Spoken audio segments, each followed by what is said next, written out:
Hello. We are the BCC Onstage team. We come from Bangkok Christian College.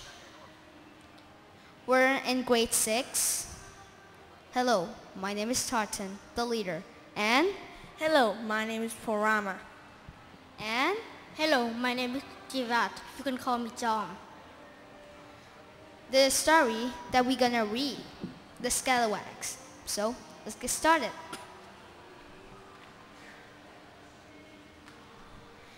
It was a full moon, and the Scalawags were late again. The other animals had arrived early and were dressed in their best. But now the photographer was tapping his watch. We can wait no longer, He snapped. or the beautiful silver light will be gone and the picture will be ruined. He peered into the lens one last time. Say cheese, everyone. Cheese. Crash. Bang! Wow! The wolves bumped onto the camera, the photographer, and the other animals. You have any proof?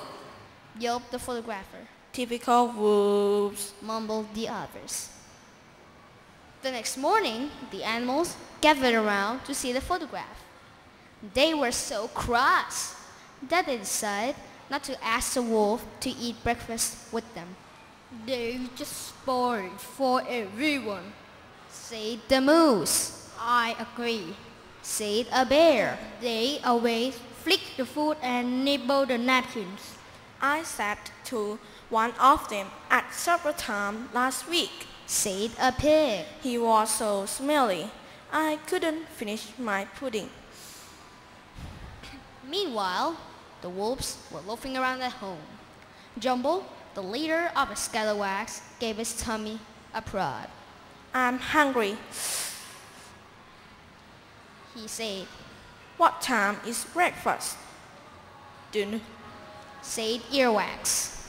But I can smell it. The pack wagged the scratchy tails, point their twitchy nose, and trot after delicious smells. But when they arrived, the other animals had already finished. Everyone had enjoyed breakfast without the wolves so much.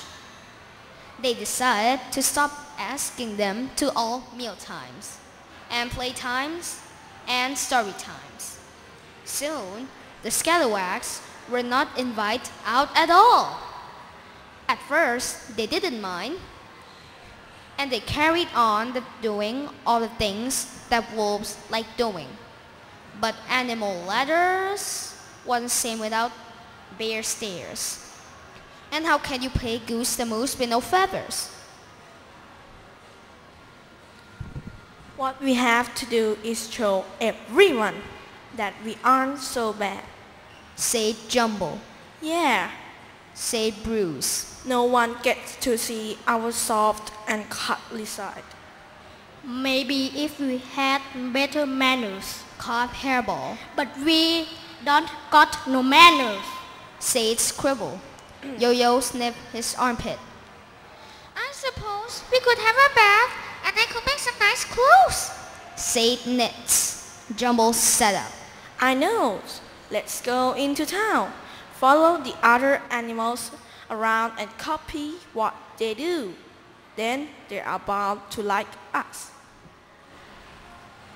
So, every day, the Scalawags snooped and spied with their beady eyes. And every night, they practiced very hard. Before long, most of the wolves knew what to do with a handkerchief, a toothbrush, and a comb. And some of them could dress nicely and say please and thank you. And so came the day when the Scalawags decided to visit the other animals and show them how much fun wolves can be. The animals were delighted to see 14 tidy visitors dressed in clothes that spangled. they didn't recognize the scalawags and asked them to stay for a bite to eat. But no sooner when the soup arrived than the trouble began.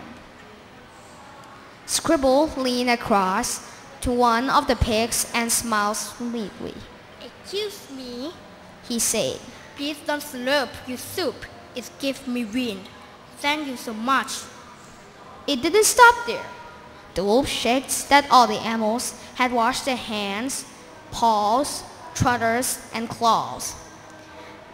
They told the geese not to honk with their beaks full, and the family of bears were reminded not to leave the table until everybody had finished.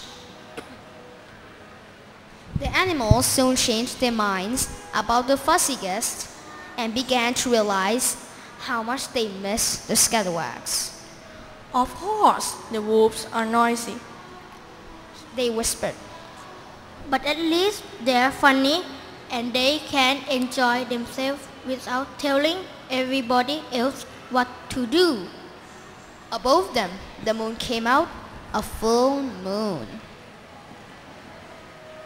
The wolf became restless. They loosened their buttons, they started to itch, and they started to scratch. Grub pressed his elbow into a sandwich on purpose. Scribble giggled. Crumb nipped Yo-Yo's toe. Earwax squashed a pea on Jumble's nose. Hairball's tail popped out and it bit it. He yelped. Bruce howled. Ow! They all howled. Ow!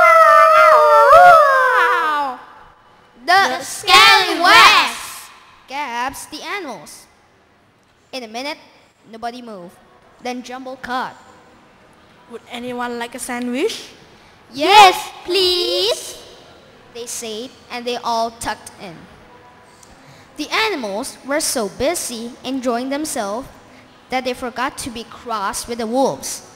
And the wolves forgot, well, everything. The photographer smiled and set up his camera. Ready, everyone?